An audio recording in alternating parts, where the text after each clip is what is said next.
Way up north to Alaska. Way up north to Alaska. North to Alaska. Go north for Russia's home. North to Alaska. Go north to Russia's home. Hi, welcome to the 5th episode of North Cabin Fiber Crafts. I have a lot to talk about today. I just got back last night from Knitopia, and that was put on by Blooming Knitter, Tina Robbins. It was a fabulous time. I can't even hardly begin to describe the fun that we had there. It was just crazy, wacky, and wild. Welcome to everyone that's new, and welcome back to anyone that's returning. Thank you. Thank you for coming back and joining me. As you know, I am Laura Yu on Ravelry Plurk and Twitter. I also have a Ravelry group called North Cabin Fiber Crafts. Please jump over there and say hi, introduce yourself. Currently, I'm up to 76 members in the group. As soon as we hit 100 members, I'll do a prize drawing. Just a random number generated prize drawing, and the lucky person will win a gift that is yet to be determined. Let's get on with things. Okay, the wild is the first segment, and it's just been wild and crazy the last couple of weeks. That's why I missed recording last week. I just was not prepared. Trying to get prepared to head to Knitopia and get all of my yarns and fibers and everything packed up and ready to go, and try not to forget anything. I think I did pretty good by not forgetting anything, so that was great. Met a bunch of new people and people that I've met before, either at other retreats like Knitting in the Mitten over in Grand Haven, which is put on by Kagi TM and the High Fiber Diet podcast. And I've also, I missed 2 years of Knitopia, so it was great going back and seeing some of the girls that I hadn't seen in quite some time. And so much has changed in our lives over the last couple of years. We spent so much time just chatting and talking and having a wonderful time.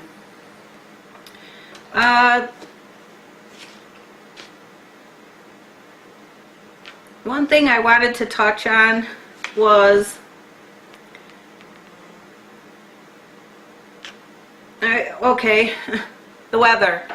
We're finally getting some sunny weather here. And today it is, let's see, it's supposed to be 66 and partly sunny, or is that partly cloudy? I'm not really sure. That's here in Michigan. In Anchorage, Alaska, today's weather will be 43 and partly sunny or partly cloudy. So we're a couple of, about 20 degrees difference in our weather. Last I heard, there's still plenty of snow in Alaska. Our boat is being dug out as we speak, as the snow melts. Pretty soon, the previous owner that we purchased the boat from will be putting all of the electronics and all of the stuff back into the boat after winter storage, firing everything up, and John's friend Andy will run over and check to make sure that the motors run properly and everything's ready to go. And we'll be moving the boat to a friend's house for storage until we get there in June. So that's the progress on that. As I said, the weather, we're about 20 degrees difference. Probably as of a couple of days ago, we were almost only 5 degrees difference. Here in Michigan, it was just as cold, and we had rain snow mixes and all kinds of weird stuff, and cold weather, so it wasn't that far off. I want to thank some of the new people that have signed on to Ravelry in the Ravelry group.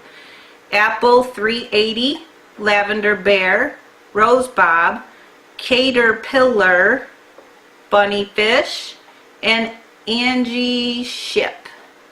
Thank you. Thank you for joining the group. I got a few really excellent camp food ideas kind of thing. One was extremely long. I'll try and summarize. From Stitch and Liz, get a Yeti cooler. I guess Yeti coolers keep everything cold forever. Very long time. And get dry ice. Eggs, that was discussed before. As long as we can find fresh farm eggs, they will last unrefrigerated for quite some time. We won't be cooking over a fire too much. We will have a camp stove. I don't know that John is prepared enough to cook over a fire all the time. We may, if we're going to do much of that, we'll probably have to pick up a chainsaw while we're there. So that's an added expense. So that's kind of up in the air right now and how we're going to go with that. Some of our suggestions are definitely an iron Dutch oven and an iron frying pan. With everything, you can cook with those. She says that the ones with the dished out lid for the Dutch oven are great because you can pile hot coals on top and then you create an oven, heat on both sides. She says you don't really have to wash them, you just scrub with a little salt and oil if they need it, otherwise just wipe them out. And it's just really in depth. There's just so much information here. Put a 1/4 cup of oil in a Dutch oven and a packet of onion soup mix, 4 potatoes cubed. Cook until the potatoes are done and you have a great meal.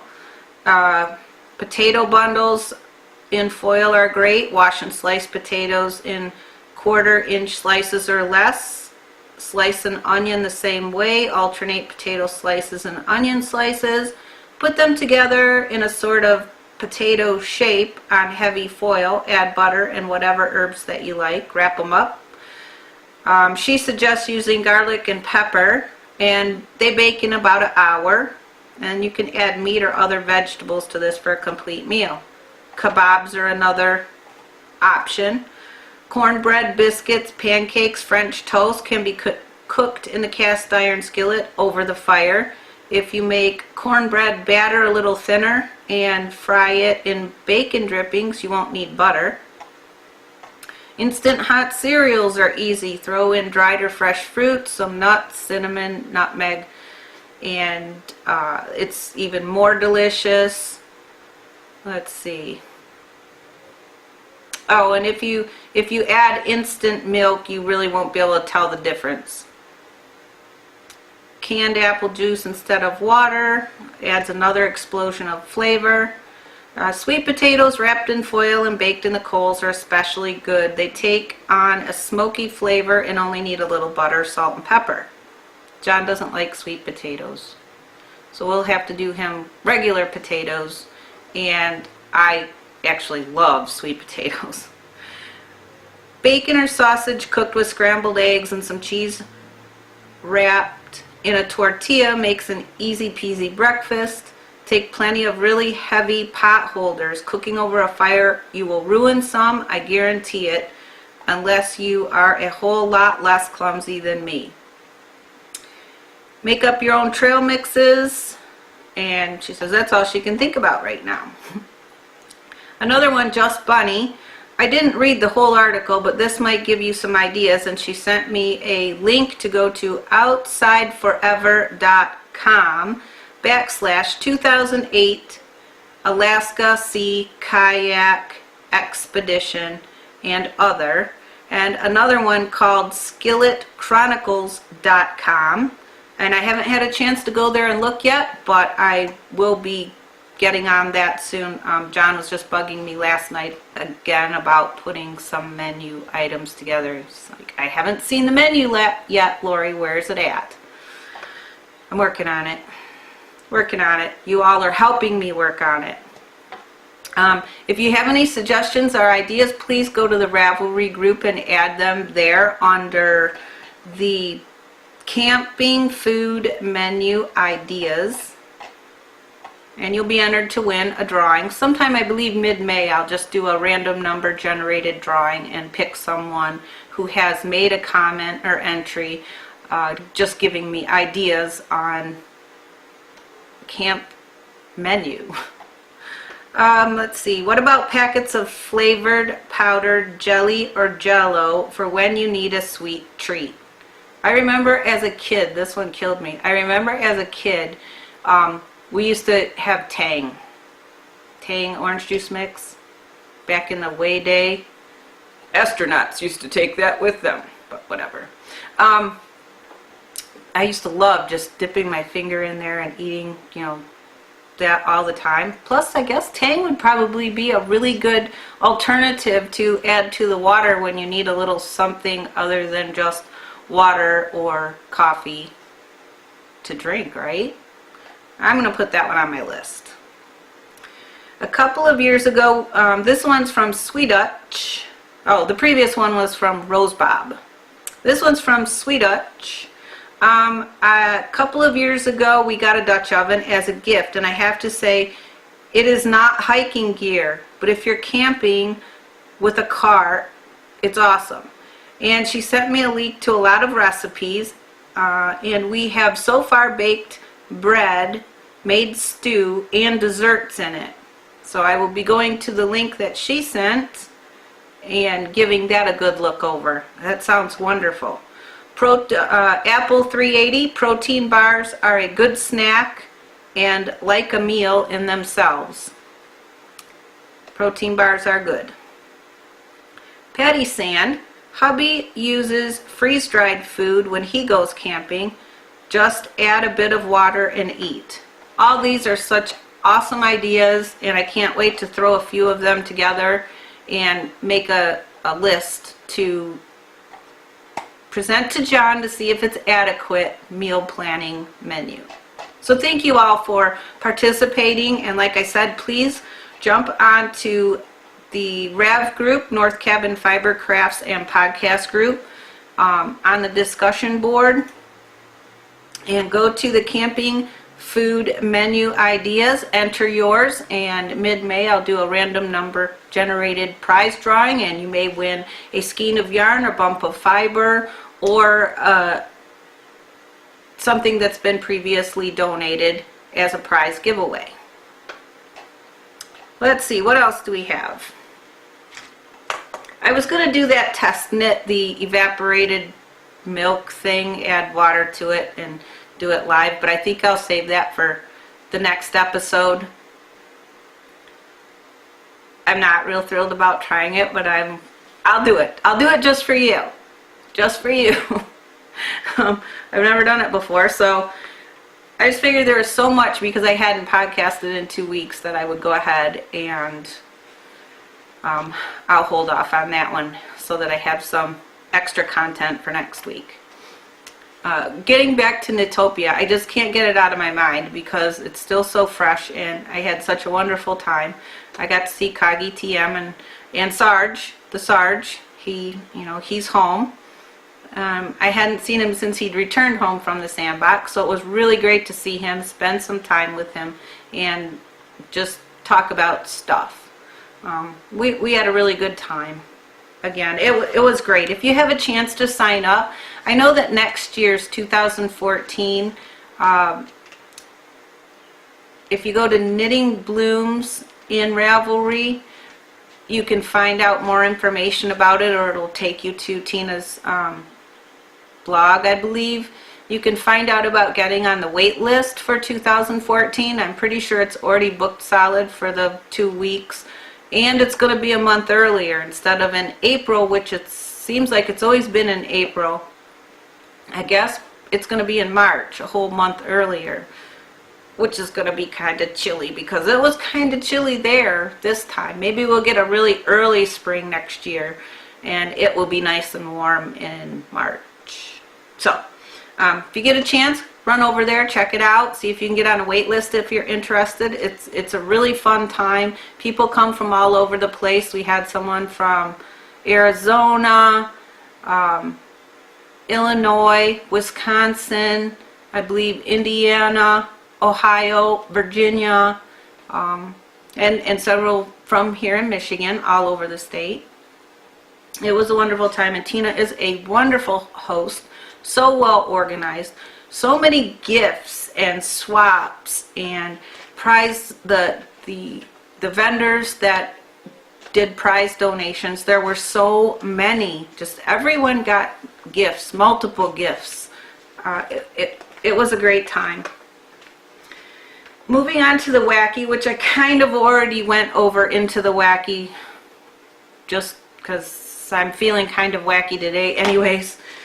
Trying to get caught up, get back to reality, and creating a new work day week with spinning and knitting and dyeing of yarn and fiber and shop updates. Trying to get ready for our trip, and I believe the last couple of times I talked about Felix. After doing the math, figuring out that he's right around 20 years old. He's been in declining stages, and I really don't feel that at this point in his life after a vet visit that a lot of attempts to try and prolong his life is really worth it for either of us. I think today, especially after coming back from Knitopia and spending some time with him last night, I think that I will probably be making my appointment today to visit the vets. So it's kind of bittersweet in that I've had him for a while. He was best loving and affectionate cat, wonderful furry friend to have in my life, and I hope he feels the same way. But I see that he's not exactly suffering, but he's not having a really good quality of life right now, so I believe that this will be the time. So that's the update on Felix. Another thing that I wanted to touch on was from Jen Oz 0524. I've met Jen several times at knitting retreat for the High Fiber Diet podcast, and we've gone through a whole lot of stuff in the last several years. She's had some similar situations as I, and so she's getting her feet back underneath her and getting happy and stuff. So anyways, she made a purchase from me. She bought 2 skeins of yarn, and she wanted to make her mom a shawl with it, either I believe for Mother's Day. I got a thank you note back, and I want to share that with you because I was so touched. It just really made my day, and so I wanted to share it with you. It says, "Thank you. The yarn I ordered arrived today. The pictures on Etsy do not do your colors justice. Stunning. I'm so happy. It's so happy and pretty. I am not sure I can make it into a gift to give away. Extra nice packaging and the goodies, and a nice note inside were a surprise bonus. No issue with shipping, as she said she was not in a rush. I kind of waited a day or so to get it shipped out with a bunch of others that I had to go." She was so excited. "Oh, I'm so excited to see your business expand, saving already for my next order, Jen." Jen, thank you so much for your support. I haven't gotten back very much in the way of feedback or notes, and I really wanted to share that, and thank you very much.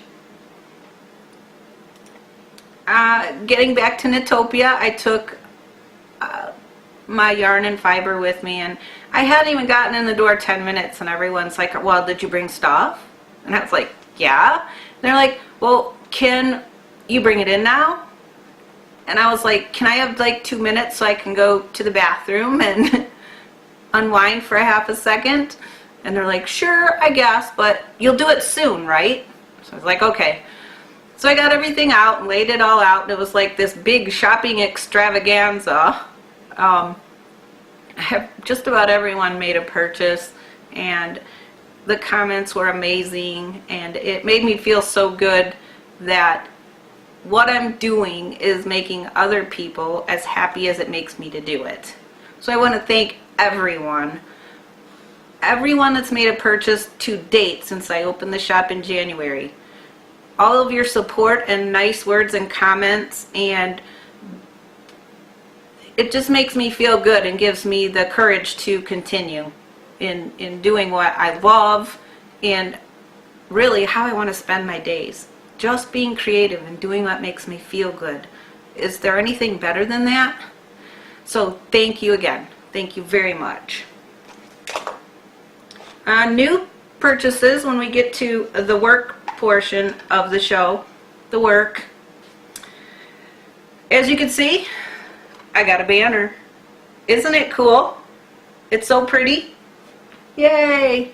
So I got a banner to take with me if I do a show or anything like that. I can set that up, and it just is, it's so pretty. I love it. I got it at staples.com. I think it's a 2 foot by 4 foot, and I think I paid like $22.95 or something for it. It was a great price. You couldn't beat it. Also, I have mentioned before that Beck Gussler from Gussler Designs did my logo work. I hired her to do that when I was really still spinning my wheels and trying to put everything together, and we brainstormed on the cabin. And see the little spinning wheel right here, and there's even a little box of fiber ready to be spun. So I think she did a wonderful job, and you know, if you need any work like that done, please look her up. I've talked about her tons. You can find information for her on my blog, and she's wonderful. She does great work. Another thing that I recently purchased, and I'll try and get these up in the shop this week or with the next shop update. When it comes to the shop, I have to do inventory after the big shopping spree this weekend. See what's left and take things off and put things on and all that jazz. But I did also purchase buttons. Some folks got a few free ones, and some I'll throw in here and there in purchases, and I will have them up on the Etsy site for sale if you'd like one and you were not able to get a free one. Yeah, I don't know how you're going to get a free one yet. It's just random right now.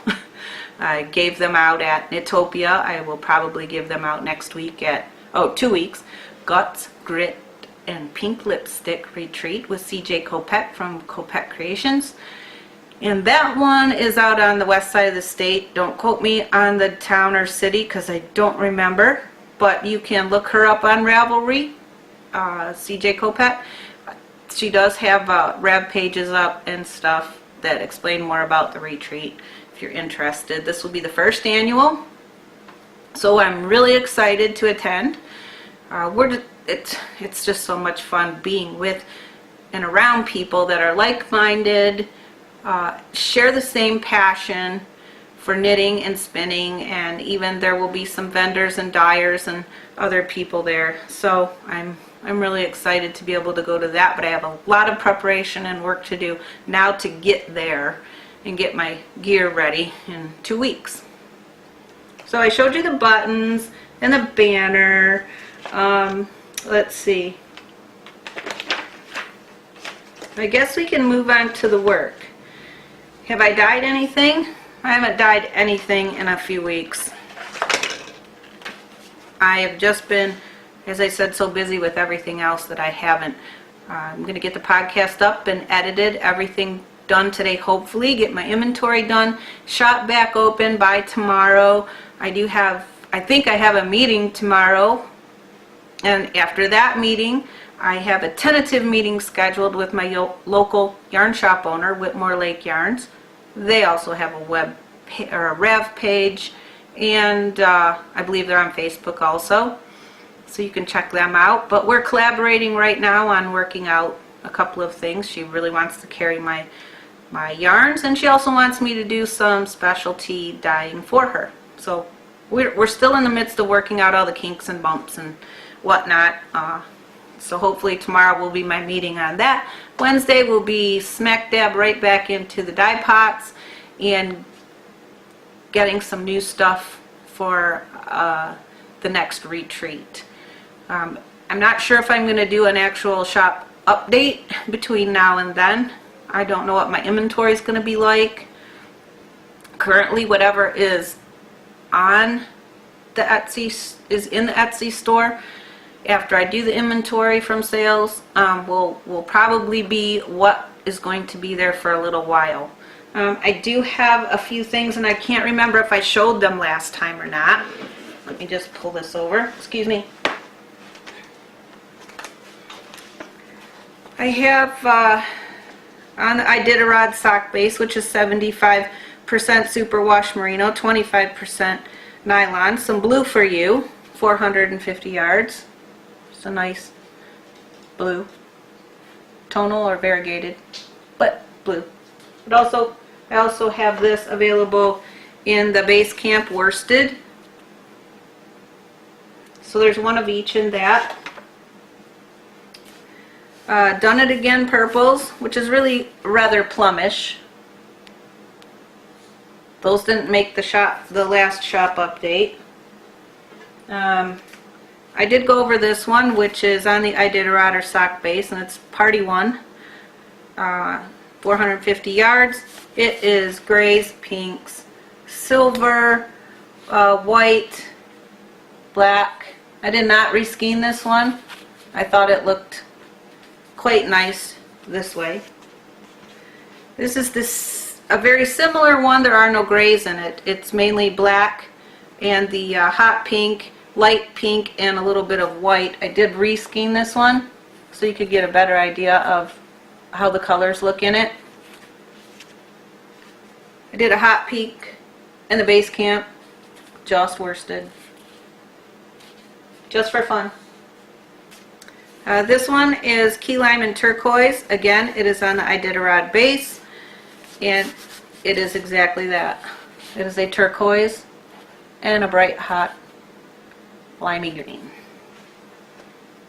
Another in the same or similar with the blue that I just showed you, blue for you, is, I guess I called this one fish in the pond. I had a fish in the river, now we'll have a fish in the pond. We have all these blues and just a whole bunch of speckles, and I don't know if you can see them in there, but just a whole bunch of speckles of different colors, dark blue, purple, green. I just felt like playing and trying to make some little party speckles, and the same on the Base Camp worsted. They're in there. There's just some speckles, all just flecked in speckles. That's it. I will probably put these up after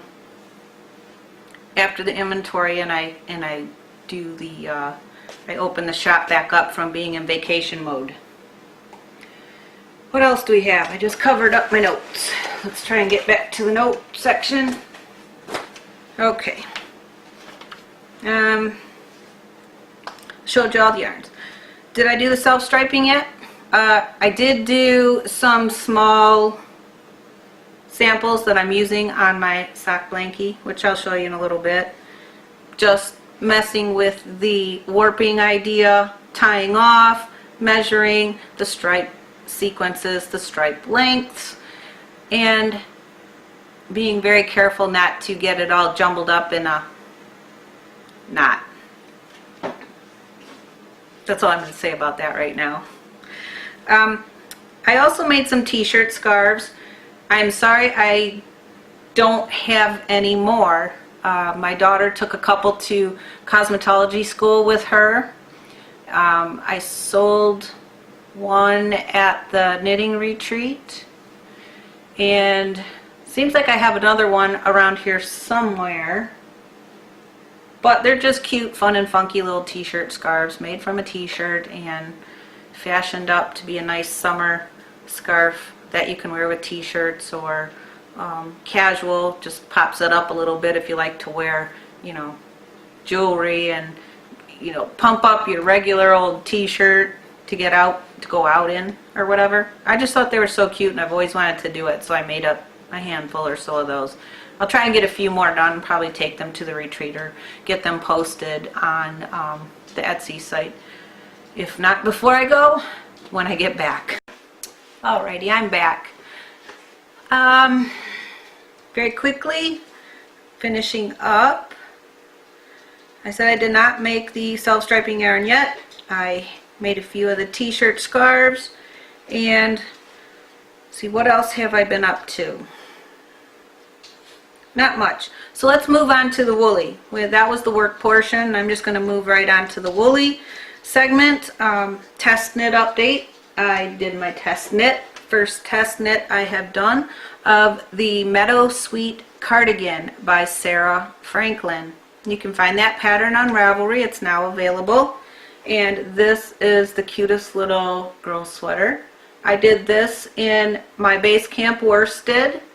I dyed this color special just for this item. I only dyed one skein. Used less than a skein to make 250 yards. It's just wonderful. Pattern instructions were so clear, concise, and easy to follow. As you can see, I made the short sleeve version. It comes with the long sleeve version, and I did this in worsted, and the other pattern option I believe was in a DK. DK you got 0 to 6 months, and then this one would be like a 6 to 12 month size. So it was wonderful, great fun. I was so happy that I could help and contribute and do a pattern test, meet a deadline, get my photos up. Made my day. So I thank you, Sarah Franklin, for letting me join in on that. Let's see if I can get you a little bit more information. It's Apple Blossom and More Meadow Sweet Cardigan by Sarah Franklin. And she has a lot of photos, and one of mine's featured. Yay, one of the features. That made my day that I could work with her, do that, give some feedback, and test her really wonderful pattern. As far as any other knitting, I did get a chance to work on my sock blankie. It is now this big.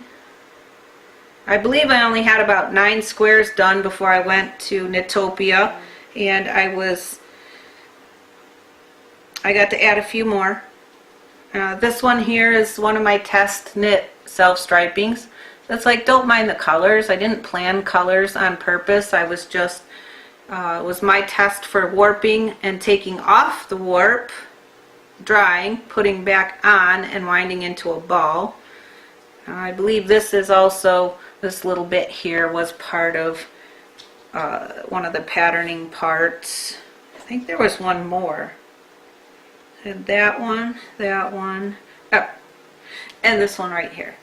And this one right here, right there.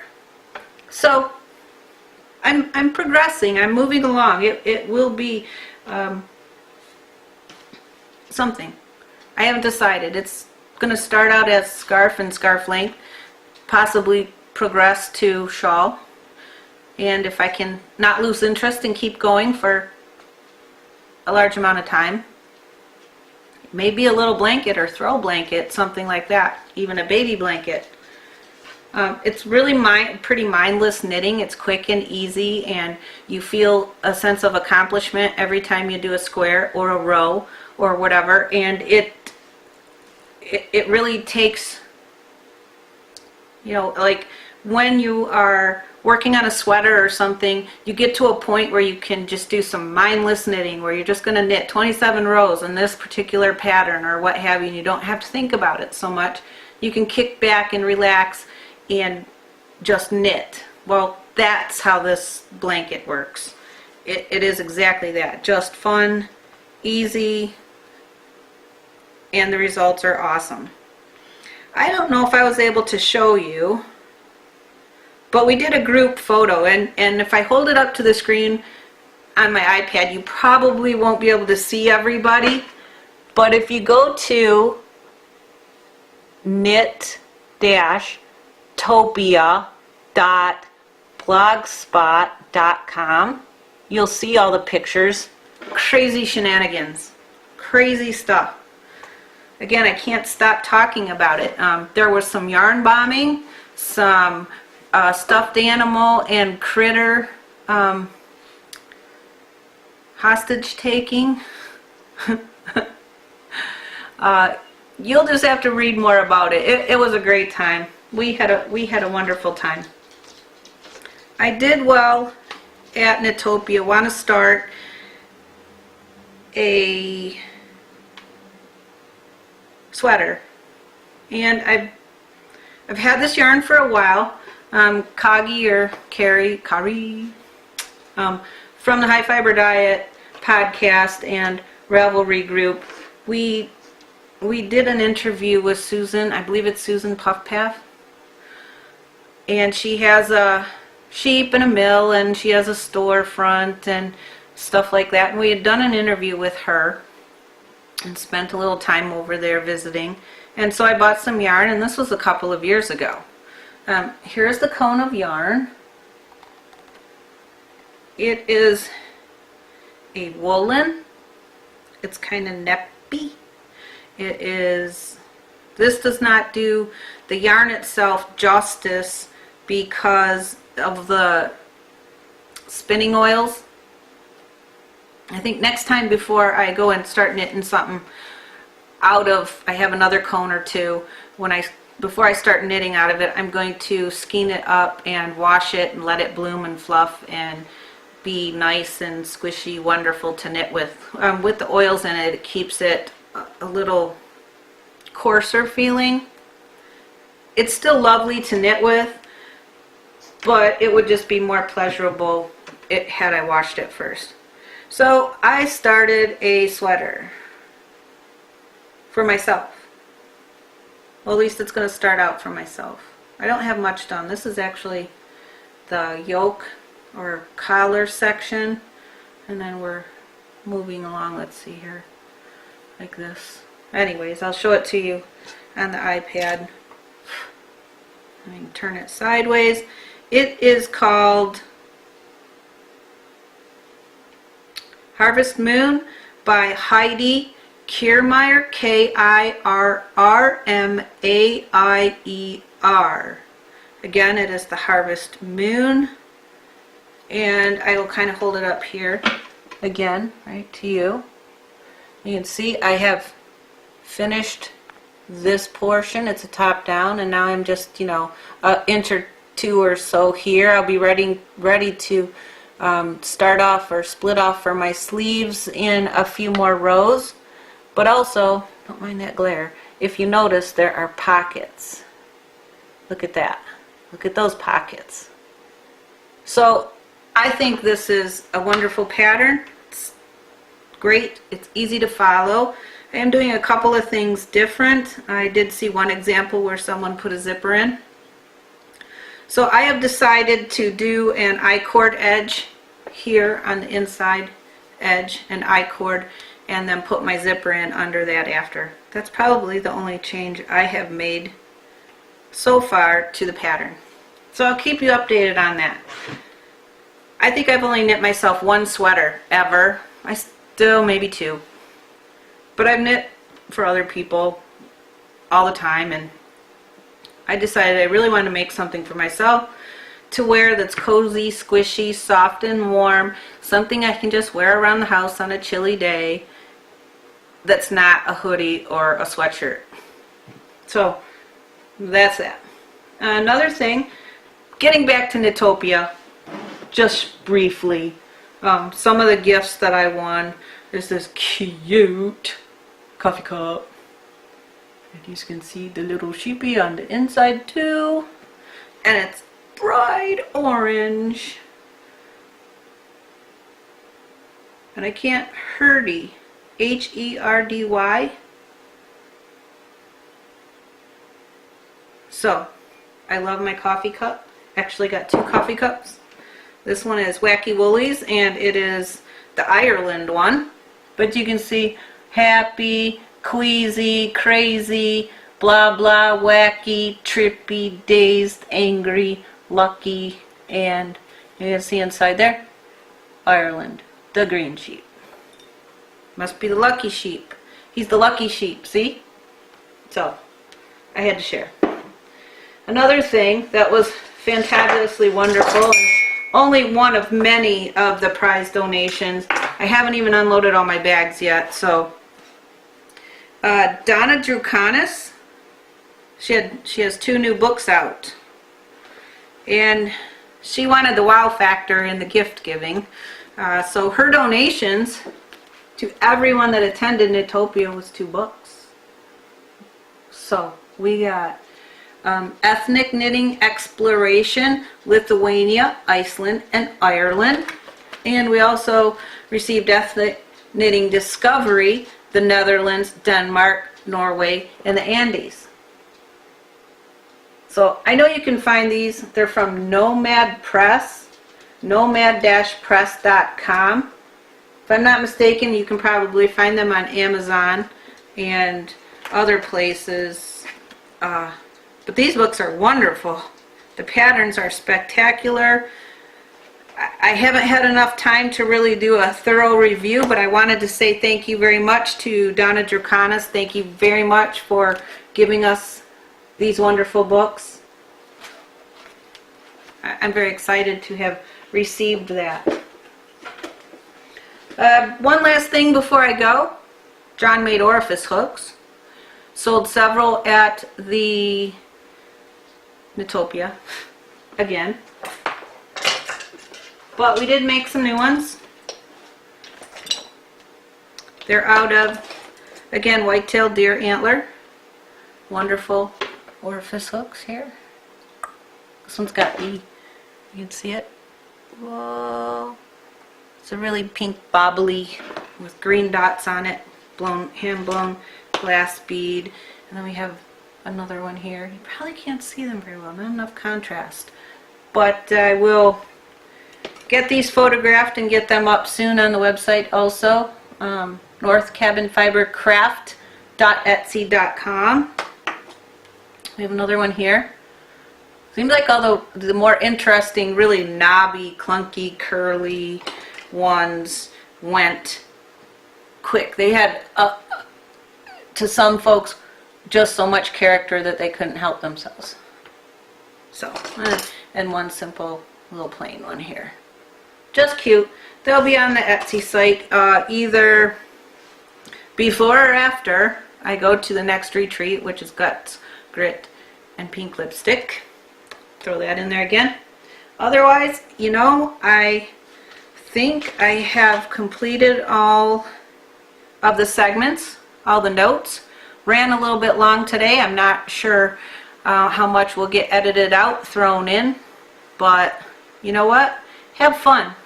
Enjoy your knitting and spinning. Thank you for joining me. Have a great week, y'all. Bye-bye.